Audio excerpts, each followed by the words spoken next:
What's going on, ladies and gentlemen? Welcome to the Jake Brown Podcast. I am your host today and every day, Jake Brown.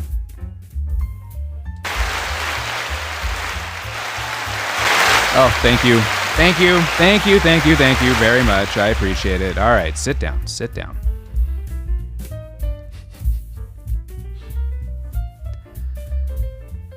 I'm kind of at a point now where I can't do episodes without some background music. So, everyone out there, wherever it is that you are consuming this content, you're just going to be stuck with some jazz for today. I figured you were maybe getting a little tired of classical music, and my options are pretty limited because of, copyright laws. I can't just play the music that maybe I would want to play because I don't know any of these bands personally to get permission from them. So,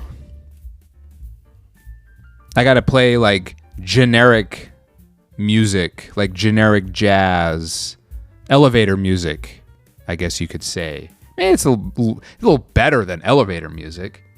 It's not like the stuff you hear like in the 80s in your dentist office. Like the OG elevator music,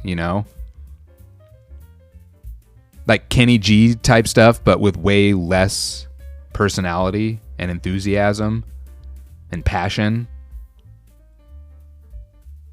This stuff does pretty good. It's not like a banger or nothing, but I've heard worse copyright-free music. I gotta find a way to make some relationships with some of my favorite bands so that I can use their music. I'm a little jealous. The Bill Simmons podcast, he has a relationship with Eddie Vedder and Pearl Jam, so he gets to use their music because he has their permission. I have no permission from Eddie Vedder or Pearl Jam or any other band. So I have to use generic, copyright-free jazz music, and it's all good. I don't think that anyone here is tuning in for the background music. You might very well be. And if that's your reason for tuning in, I applaud you. I appreciate it. Whatever it is, whatever your reason for tuning in, maybe you know me and you just want to support this little endeavor. Maybe you actually like the content. Maybe you enjoy the music. Maybe it's a good time killer for you. Maybe this is like the podcast equivalent of doom scrolling on social media. So you just put this on. Maybe I am your background while you're working. It's just this voice rambling on and on and on. And you're just typing away. Whatever your reason is, I'm cool with it. Maybe you want to listen out of hatred and spite. And then, this episode sucked. And you tell me how much it sucked and that made you feel better. I'm okay with that. Whatever your reason for consuming this content, I say thank you. Thank you. Thank you. I know who is not going to be saying thank you. A lot of people who are involved in MotoGP when it comes to how this past weekend's event went. Not a lot of people saying thanks over that one.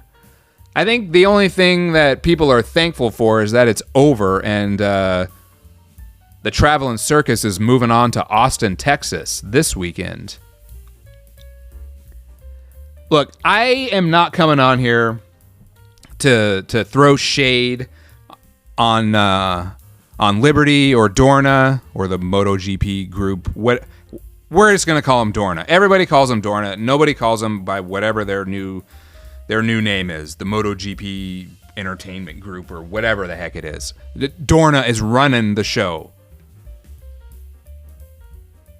So I'm not coming here trying to throw shade or talk shit or whatever, but I do feel like when criticism is earned, criticism must be given.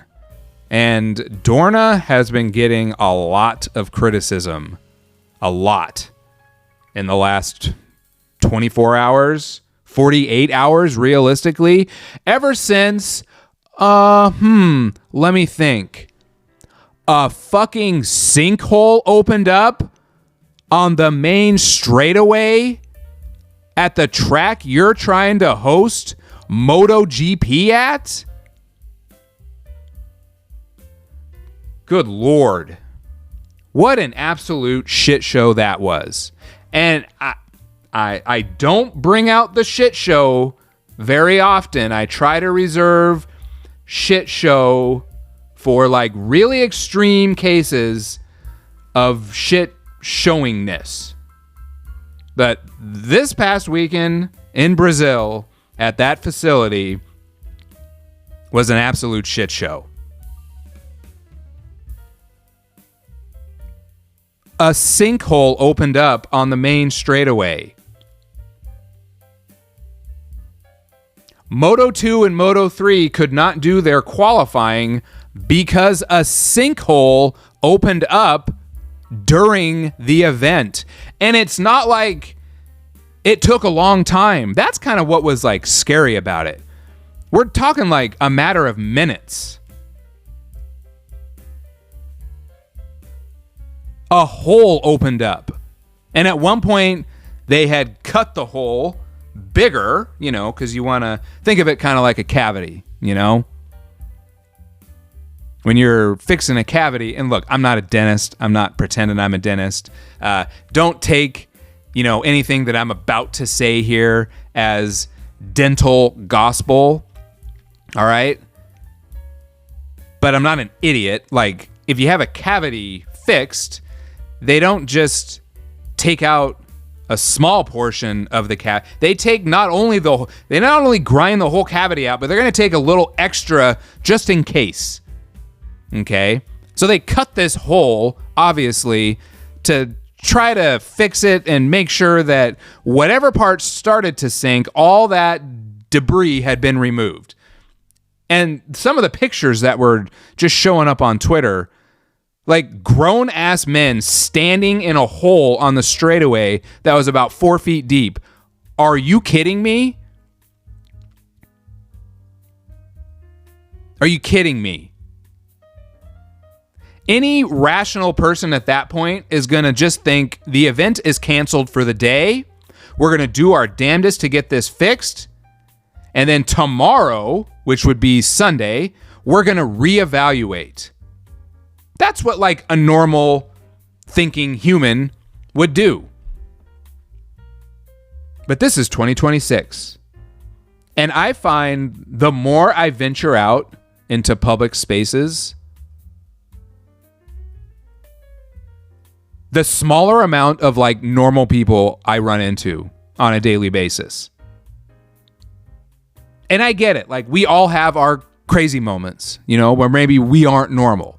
I have mine. I know you have yours.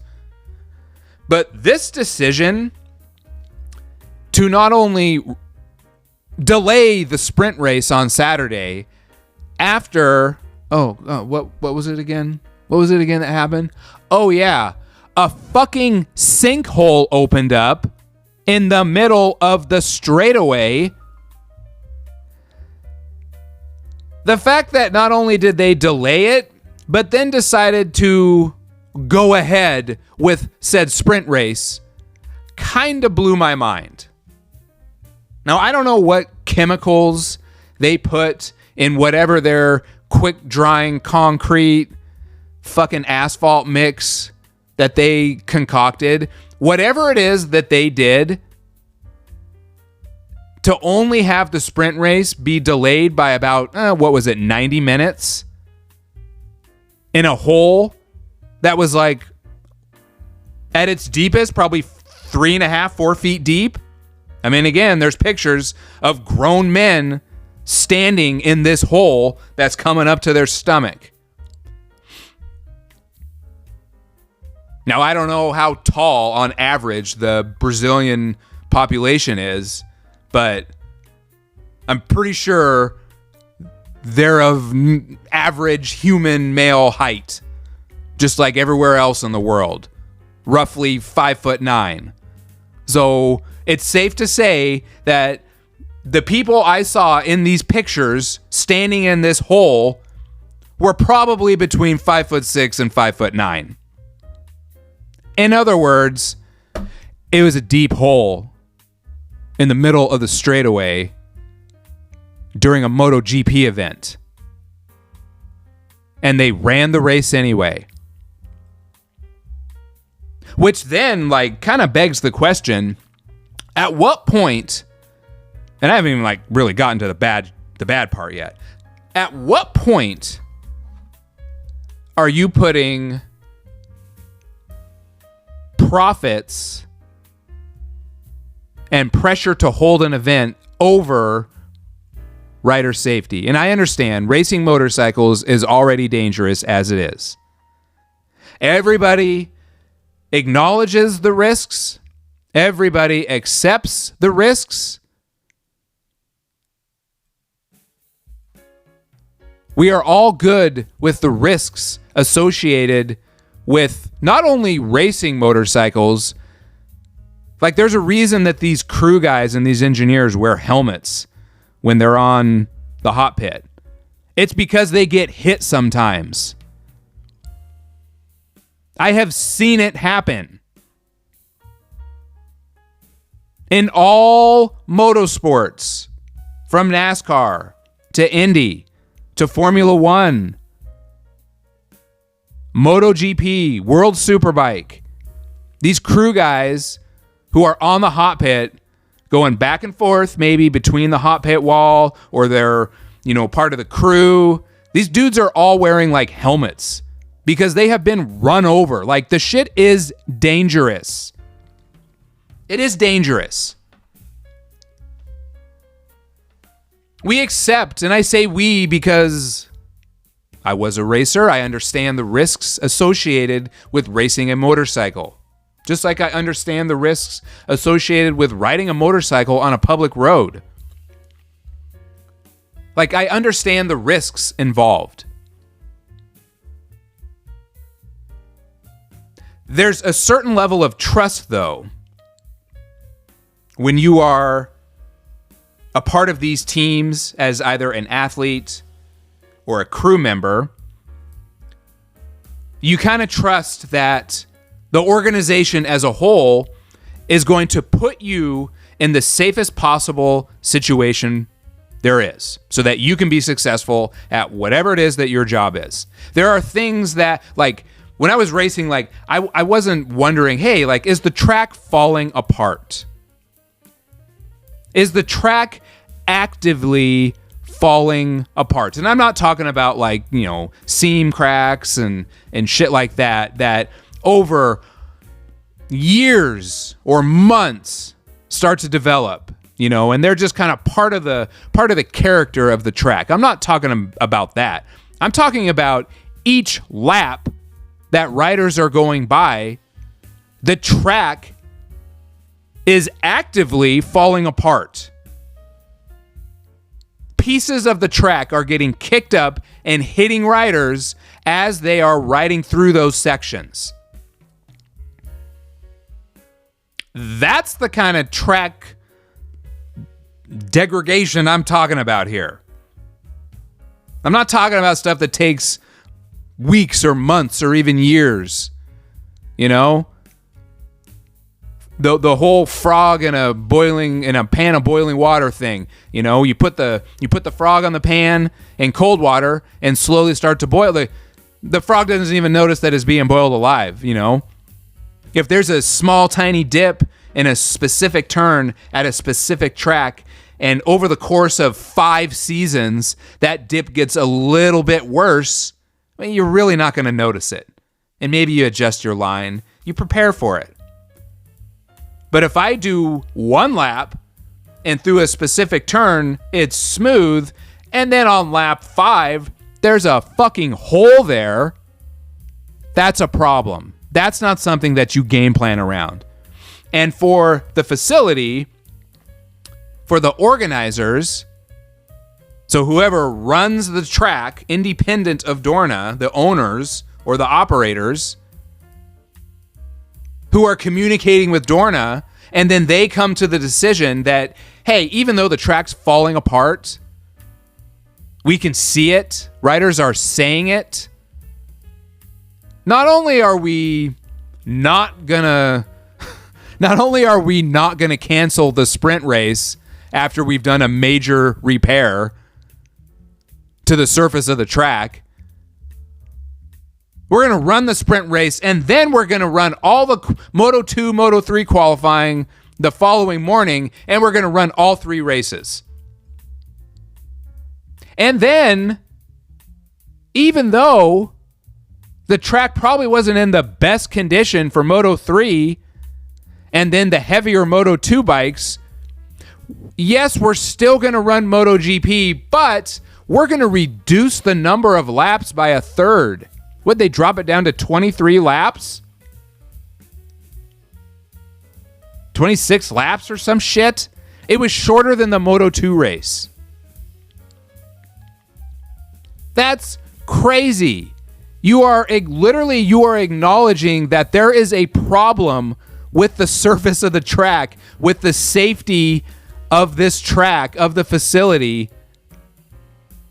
And your solution is to just simply reduce the number of laps? Which is going to cause what? It causes tire changes. Because now you don't have to budget a set of tires over 30 plus laps. So now you can probably run a softer compound. And you can run that softer compound a lot more aggressive. Because if just like in the sprint race, if you can go 15 laps, you can go 22 or 23 laps. You can make that work. You can make it work. So you're going to push hard. You're going to push, because really it's just like a sprint race on steroids at that point. It's definitely not a full distance, but it's a little more than a sprint race. It's a roided out sprint race at that point. The track was actively falling apart. Did anyone not hear me say that? Did anyone out in podcast land miss the part where I said the track was actively falling apart during the race? Alex Rins posted a picture on Twitter where his hand got drilled with a giant chunk of the track. Injury status unknown. I'm not going to speculate, but it hurts. I've been hit with rocks while riding. It hurts. It doesn't feel good when you get hit by a rock going 20 miles an hour. Can you imagine getting hit by a rock going 160, 170? Are you shitting me?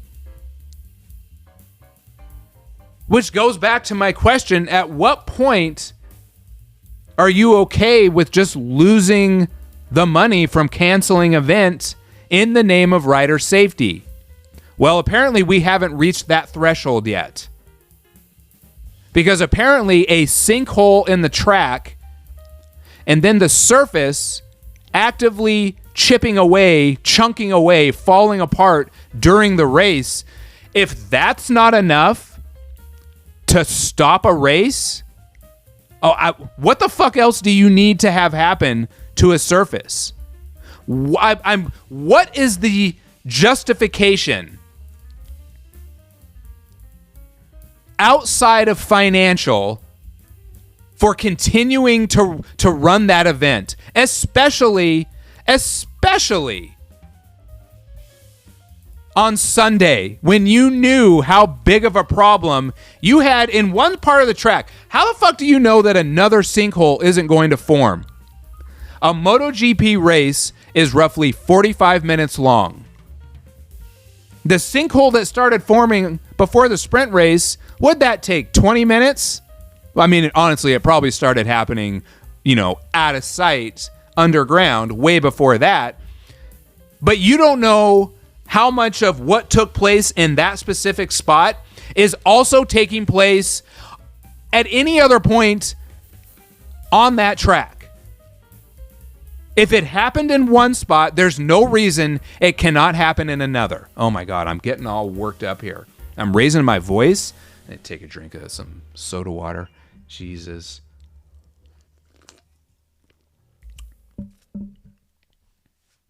Look, I get it is not a good look to put an event on a calendar, promote that event through social media, through the news, through radio, through podcasts, whatever.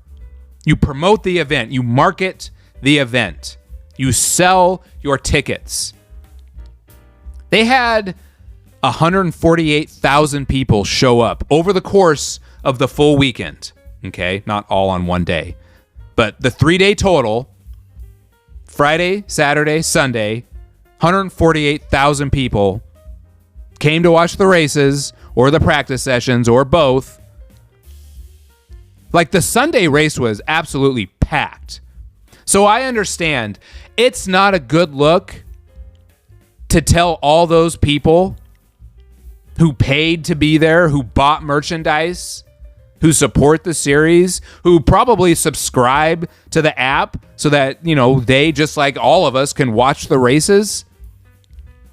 Obviously, it's not a good look to then cancel the event due to safety concerns. Like, I get, you understand it. Like, I understand. Like, we want all the racers and the crew, we want everyone to be safe. I understand. But obviously, you've had a lot of time to prepare for this, and I get the weather had been crazy, a whole bunch of rain, and that was kind of the catalyst for all this. The rain was like the antecedent to begin with. All right, I get that. It's not a good look. Nobody wants to market an event and then have to cancel it.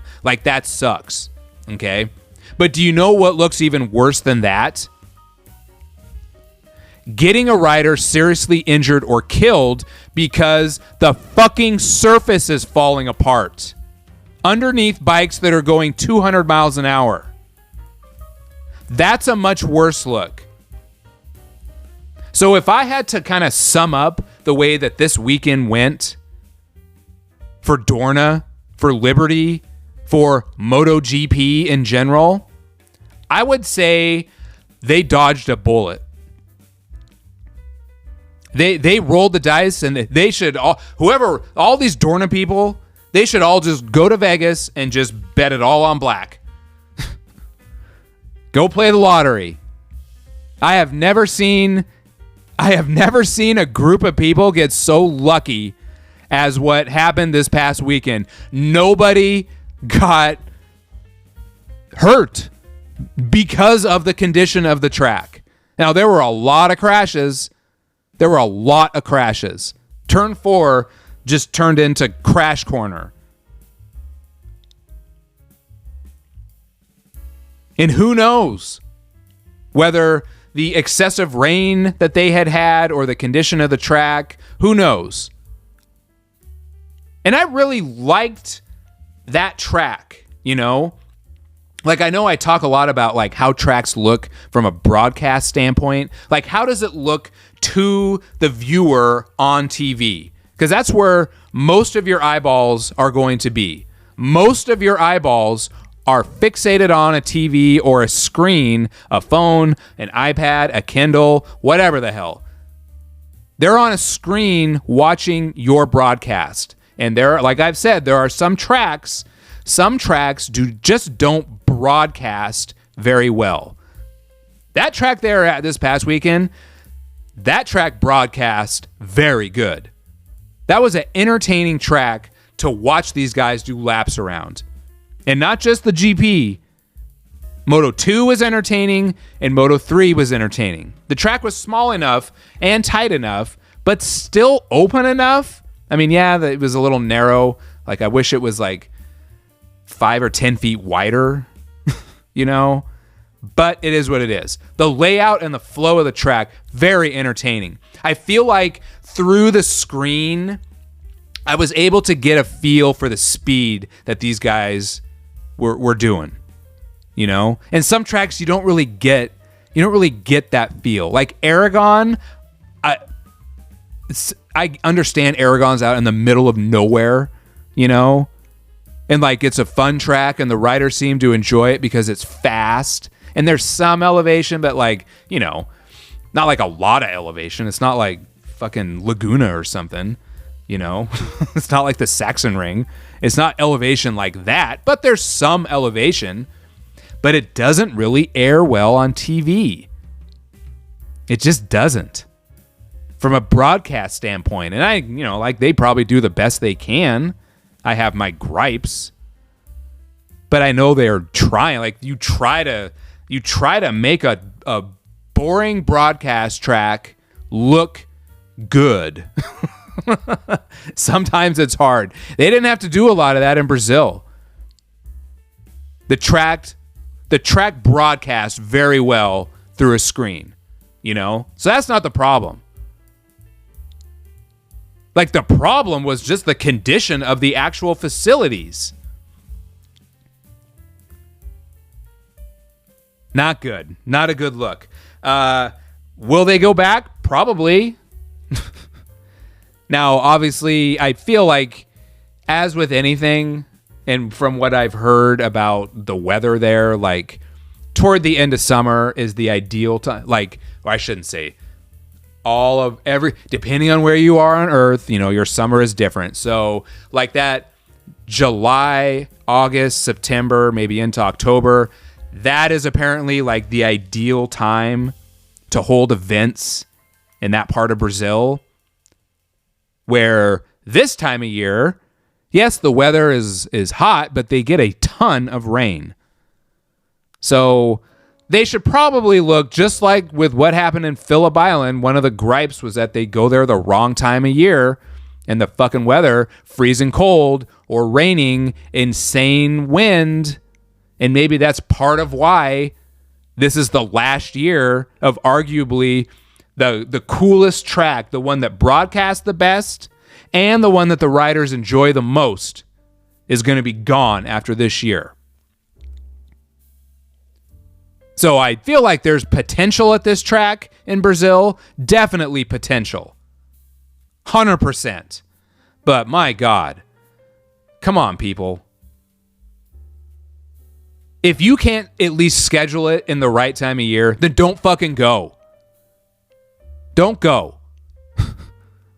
Just do a second round at Jerez. Because if that's what all you care about is the revenue in the first place, then fuck it. You might as well just hold another round in Spain until they get that shit squared away. And you can get the proper date on the calendar in the right time of year. But if it's going to be like this, where the weather is going bonkers, the facilities are crappy, the track is falling apart, no. Nope. It's just a matter of time before something real bad happens. So I fully believe that as a series, quote unquote, MotoGP dodged a bullet. They definitely dodged a bullet. So I was happy to see that event come to an end. And honestly, like, I don't know, like the racing wasn't super like entertaining in general. You know, the Moto2 race was pretty good at times. But that's part of the problem when you have like a real narrow circuit. It's tough to make passes. And then these bikes are all so insanely fast that it's amazing how small a track becomes when you have that kind of speed involved, you know? And it's not like the Moto2 bikes are slow as well. They're only 3 seconds off MotoGP. 3 seconds. That tells you how tight that track is, you know? Because those smaller bikes can carry a lot of corner speed. They're not doing 200, but they're still doing 170. And they carry crazy corner speed. All right. That's enough about Brazil. I'm going to give it a broadcast ranking. I'm going to start giving these tracks broadcast rankings. Okay? So out of 5 stars, and I'm not talking about the condition of the track, like obviously that's part of it, but does the track broadcast well to the viewer through a TV? Can they make it look entertaining? Are the angles good? You know what I really hate is at Laguna, they always, and I mean always, it's almost like it's fucking mandatory if you operate a camera in the corkscrew that you have to do that stupid thing where they quickly zoom in and zoom out. Zoom in, zoom out. Zoom in, zoom out. As they go down the corkscrew. God, I fucking hate that. It is so stupid. And it's the same thing. Lap after lap. How unoriginal. Like, that was cool in the 80s. It's tired now. And it doesn't matter the series, whether it's old school AMA, Moto America, World Superbike, or in MotoGP went there. They all played that camera technique completely the fuck out. They played it out.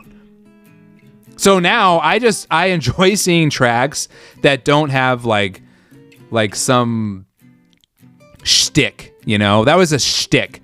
The corkscrew shtick. So there's no what I liked about the Brazil track, there was no corkscrew shtick.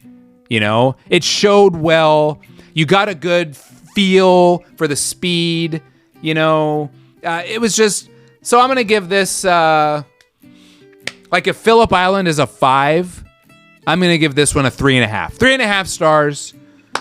3.5 stars. That's not bad. 3, 1, 2, 3, and I can't do a half, but you get the point. We'll see how it goes. Hopefully next year they're able to get all of their drainage issues resolved and fix the patches that were screwed up and falling apart. That would be great. The potential's there. The fan base is there. They had a hometown rider, Diego Morea. He finished 10th in the sprint. 10th in the sprint. It's his second MotoGP event. He did great. He finished 13th in the main race, scored points. He scored 3 championship points in a main race. That's good shit. He's a rookie. Brand new. Let's look at the people that he beat on Sunday. He finished about a second and a half ahead of Alex Rins, multiple-time race winner. He finished ahead of Enea Bastianini, multiple-time race winner. He finished in front of Fabio, I'm a motherfucking world champion, Quartararo. Now I get it. Quartararo's on the Yamaha, which is an absolute turd. He beat fellow rookie Toprick. And he beat Maverick Vinales, who everyone seems to be beating lately. And I'm not going to count the people who crash because I just don't want to. And I understand in order to finish first you must finish, but sometimes weird things cause people to crash, and I'm not going to hold that against them. In other words, the rookie had a great weekend. Your sprint winner, Marc Marquez, still not 100%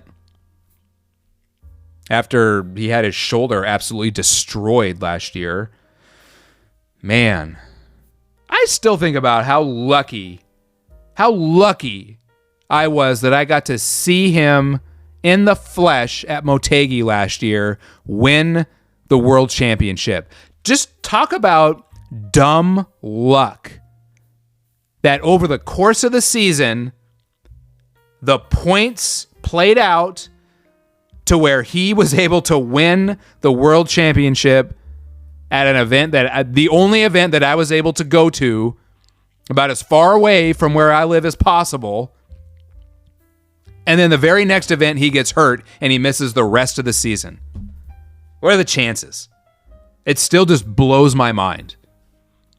You know? So he's definitely not 100%, but he won the sprint. He's starting to get stronger. I get it. Look, Aprilia is on one right now. Okay? In the sprint, Martin, well, here's your top 5. Marquez, DG in second, who led most of that race until like 2 laps to go. Jorge Martin, he appears to be about as healthy as he's been since he won the world title 2 years ago. Marco Bezzecchi, Ayagura. So we have places 3, 4, and 5, all Aprilia. All Aprilia. With Raul Fernandez finishing in 12th, but let's be honest, we know the dude is fast.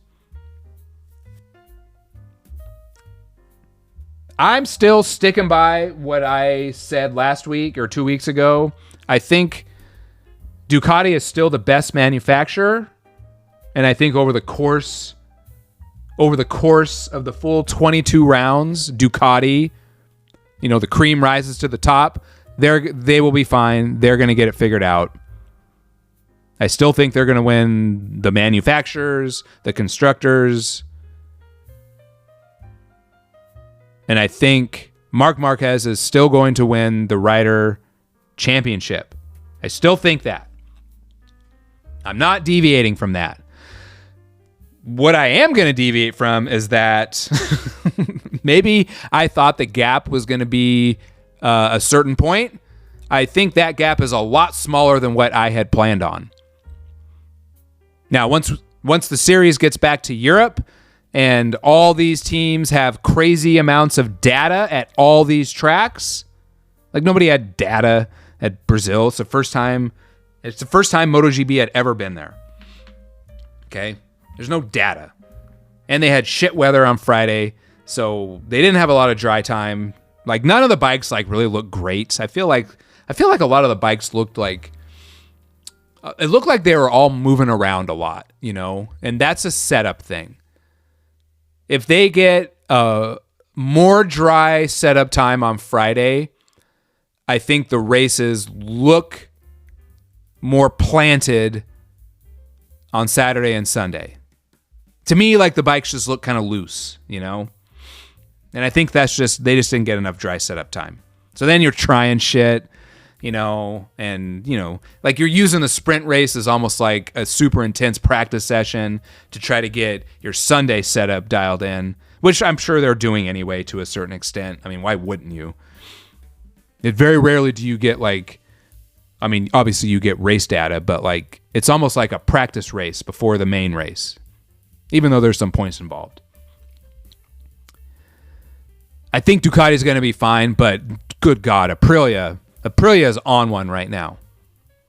Aprilia is on one, which was evident on Sunday when Bezzecchi just checked out. He was gone. He won the race by over 3 seconds. Over Martin, who was in second. He seems to be healthy. I still think Bez is the better of the two right now, but I want to see a fully healthy Martin. Because when Bez is clicking, and when he gets in one of his little, when he gets in his winning routine out there, when he's just clicking off laps, when he's in the zone, so to speak, no one's beating him. I don't even think Marquez. When he is in that zone, no one can really beat him. I mean, Marquez can, but it's sometimes you just got to let a dude cook. And Bez was cooking yesterday. Martin was cooking yesterday. DG rode a hell of a race. Marquez was right there in fourth. Ayagura rounds out the top 5. So again, we have 3 Aprilias in the top 5, with Raul finishing in 10th. All 4 Aprilias in the top 10. How cool is that? So, I don't know, maybe I was a little off on how much Ducati was going to win the total season a bye. I think Aprilia is probably going to keep it a lot closer than what I thought. So that's probably wrong on that one. That's probably a little wrong on that one. And if starting this weekend at Austin, where all these teams have a shit ton of data at, if Aprilia does at Austin what they've done the first 2 rounds, oh shit, I'm gonna probably have to walk back a lot of stuff. Especially at a track where Marquez has absolutely dominated over his career. Dominated. The only races he hasn't won are the races he's crashed out of the lead. So if Marquez doesn't crash, he's automatic here. Just like at the Saxon Ring, he's automatic. So if Bez can come out and punch Marquez right in the face and start leading these practice sessions, no more Q1s, just straight to Q2, pole, sprint win, or at least podium, or at least finishing ahead of Marquez, and then the same in the main race, Ducati's got a problem. Ducati, Houston, we have a problem.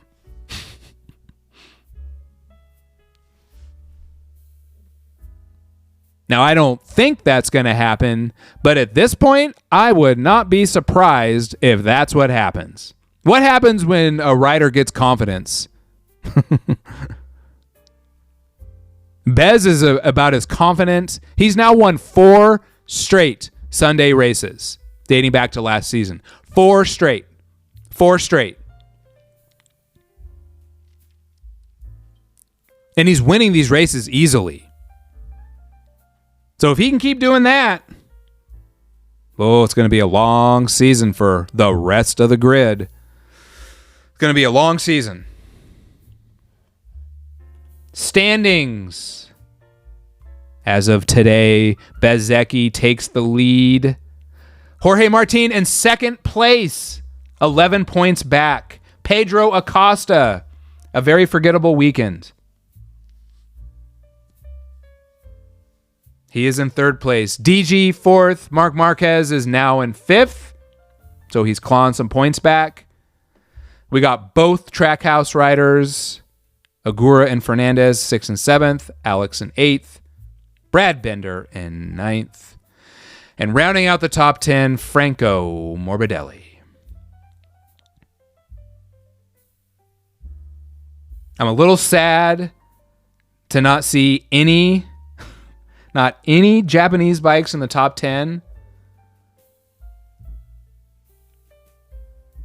Honda is 11th and 12th. Honda is again in 15th. Honda is again in 19th. Yamaha, Jesus, how far down do we go? Quartararo is leading all the Yamahas in 16th place. Alex Rins is second in 18th place amongst the Yamahas. And then we have Toprick in 21st and Jack Miller, who has shown some good pace. He just keeps crashing. He's in 22nd. I don't understand how they rank. It must be based off of total laps, because they all have 0 points. Vinales, Toprick, Jack Miller, Michel Pirro. That is your bottom 4, all with 0 points. But I'm guessing because of laps completed, that's how they rank them. So there you have it.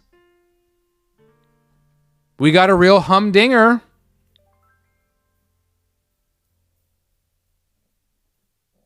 Our top 6 are less than 1 race back.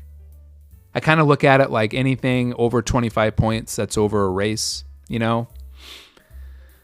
So, Ayagura is 23 points back in 6th place.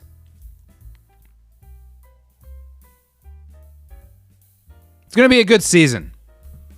It's going to be a good season. We're at Austin this weekend. I had debated going, everything's just too expensive. I got adult shit I got to do. I'm putting a new roof on the house. I personally am not. I'm having a company do it, but it has to get done. Came home about a month ago. Had a skylight in my kitchen leaking. Jesus.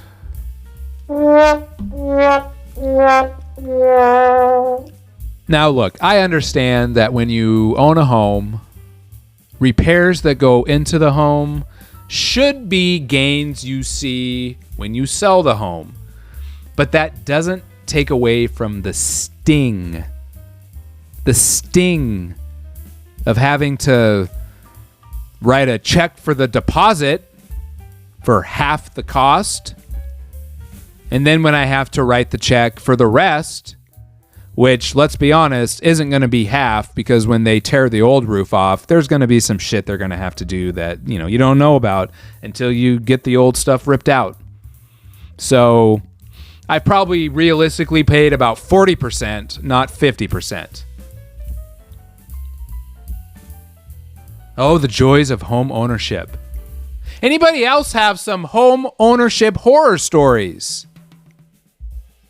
I'd love to hear them at Jake Brown Pod on Instagram and on X/Twitter. You can also email me at jakebrownpod@gmail.com. Or you can send a message through, I'm not going to get into that. I still got to figure out what I'm going to do with this website business. I just don't know. And it flashes at me in the open tab that I have on my computer here. It flashes at me. And it's always telling me, do something with me. Spend money. Spend money on me. No. I don't have any money. It's all tied up in the roof.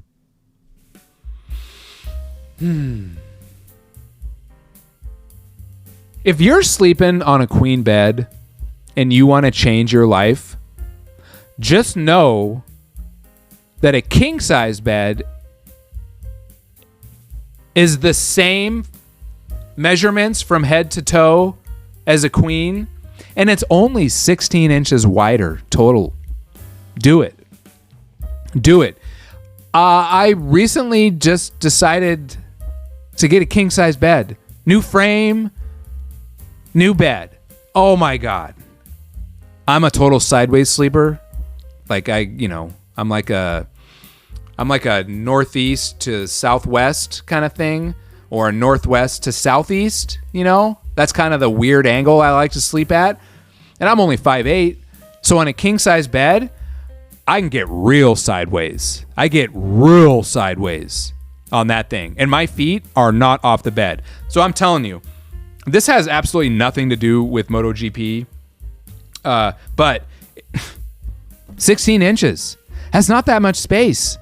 And depending on the frame you get, it's not going to take up that much room if you don't have a lot of overhang around the perimeter, I got one of those kind of Japanese style bed frames that don't have any hardware. Everything just kind of slides and slots together. It doesn't even stick out as far as my old queen bed frame. So it's almost like I have more room. It's crazy. It's crazy. There's something to think about. And since this kind of is like, health, like I talk about health on here. What's like one of the most important things that you can do for your body? One of the things that, with your diet and with exercise and with stress can affect your cortisol levels. Sleep. Get better sleep. If you've got a shitty bed, but you go to Starbucks every single day and drop $10 or $12 on some bullshit sugary coffee drink, why don't you take that money, save it, and then in 6 months, You probably have enough to go buy something super dope. Do it. Put your health first. Put your sleep first. God, I sound like a commercial. I'm going to kind of date myself here. Do you guys, those of you who grew up in Oregon, okay, do you guys remember Tom Peterson and Gloria's 2? I'm Tom Peterson. Do you guys remember those commercials? This 25-inch color Zenith TV can be yours for $2.99. This 32-inch JVC TV can be yours for $4.99. He did these crazy commercials, and he had like this military haircut. I saw like some bullshit on Twitter a couple weeks ago, and someone did like a I can't even think of the word right now because my brain's not working. It was like a collage of videos, like a reel or a whole string of different Tom Peterson commercials, and it was so fucking nostalgic because those commercials were always on, and the dude was like based out of Portland. But like, you know, I wasn't in Portland. I was out on the coast. But we got all like the Portland TV stations. So like my whole life, it was Tom Peterson's. I've never been to a Tom. I don't even know if Tom Peterson's is around. And I'm pretty sure that like he went bankrupt and his wife, and that's how Gloria got brought into the commercials. Because I think she had to like, I don't know, like she bailed his ass out or something. I don't know what the tea was back then. I was like 8. But those commercials will forever be burned in my brain. I can even picture the dude's face. He always wore a suit and tie. Always. He had like the flat top, like the white guy flat top military style haircut, you know, from like the 60s and 70s and 80s. Like what Michael Douglas had in the movie Falling Down before he went fucking crazy and just started murdering people that annoyed him. God, who doesn't feel like that sometimes? Am I right or am I right? I'm just kidding. I'm totally kidding. Totally kidding. When I have problems, I like to talk about my feelings. Or I go to boxing practice and I punch people in the face. I'm still boxing, by the way. I haven't done a boxing corner for quite a long time. Still doing it. Still having fun. Still have not had my first amateur fight because there are no old people up here who box. I'm like the only one. And I've sparred like some young guys, you know, who are like amateurs and have fights. They're just at such a different intensity, you know. I can't match that energy. Like I can for maybe like 3 or 4 rounds. And then I'm like, look, I got to get up in the morning and go to work. Like, I'm not trying to get killed in here. You're way too amped up. You're actually trying to murder me in this ring. You know, I feel like I've been making more business decisions. More business decisions. I'm going to be 50 this year. How much do I need to get hit in the head? You know, like you only have so many of those allotted to you in the course of your life. And I've used a lot of mine. A lot. The problem that I've found is that the sports that take the most of my head hit currency are the funnest sports to play. Football, fun. Motorcycle racing, fun. Boxing, fun. I have had so much fun playing all these sports that have taken so many of my brain cells. So I'm not going to stop, but I am definitely making more business decisions when it comes to my health. But also at the same time, I don't know. You kind of got to have a little bit of YOLO mentality. Because ultimately, there's going to come a point where you just can't physically do the things that you enjoy to do. And I don't want to look back and been like, oh man, I wish I'd have tried like a little longer to maybe just get a little bit better or whatever, you know? I don't like looking back and saying what if. So we all have to say what if for a certain amount of things in our life. And that's just life, you know? But I try not to. I try. So you should try. Don't say what if. Sign up for that marathon. Join that boxing class. Rob that bank. Just kidding.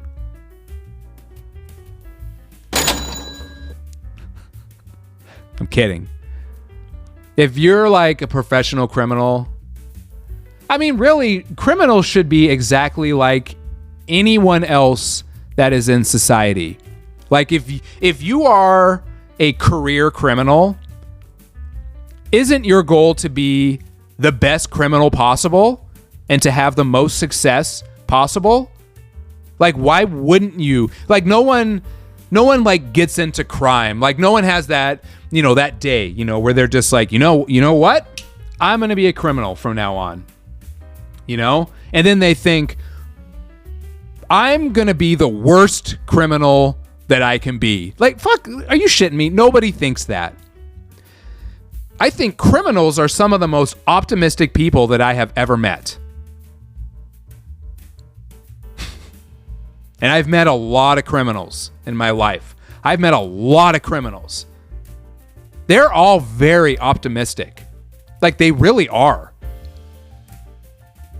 They're so optimistic that they're almost a little blinded by the stupid shit that they're doing.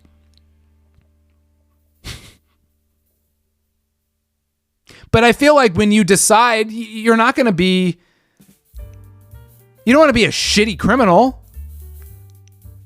So you like, I don't like, you approach it the way that you would approach, you know, a new job at a bank, or the way, you know, a professional athlete, you know, oh, I got drafted by the Yankees. You know, what am I going to have to do to be successful with the New York Yankees? What do I have to do to be successful, you know, in real estate? What do I have to do to be successful as an auto thief? Jesus. I mean, it's the same set of goals, really. It's the same mindset. I mean, if you're a smart criminal, you aren't doing crime in the first place. But if you are an intelligent criminal who's doing something dumb, well, you want to set yourself up for as much success as possible. Now, does success mean you go to prison? I don't view success. I view that as you have ultimately failed at what your objective was. If you got caught, then you have failed. A lot of criminals get caught. How many criminals don't get caught, though? There was a great documentary on Netflix, and I think it's still on because I just watched it last year, and it was about these dudes who, they were career criminals, but like, that's literally all they did. And these guys, they were in the UK, and they did like armed robberies of like, what are those? Like the Brinks trucks, like the armored trucks that have money inside from bank to bank. Like, they did that kind of shit. You know, they broke into businesses. So they decided that they were going to steal like some like giant diamond egg or some shit that was worth like millions of dollars. And these guys, they did a hell of a job, like with their recon, with their plan. It was like some Ocean's 11 shit. It was a really entertaining documentary. And it really humanized this group of criminals. Because they didn't want to go to prison. They were just trying to be successful. And ultimately, they weren't successful. When you try to steal a multi-million-dollar diamond that's at like an exhibit with thousands of people around and it's fucking daytime, like you're probably going to get caught. You're probably going to get caught. But it was a great adventure. I have no idea what that documentary is called. I'm sure you can find it. Really entertaining.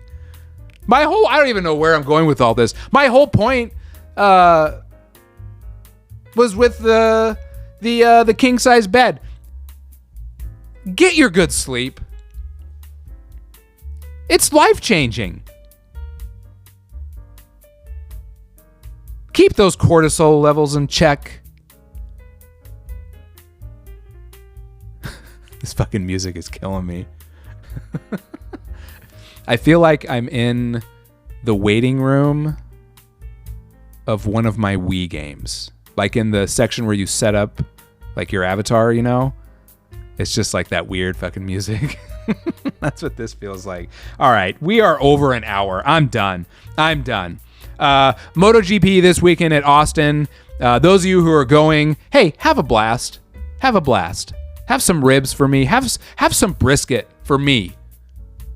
Go catch a comedy show in Austin.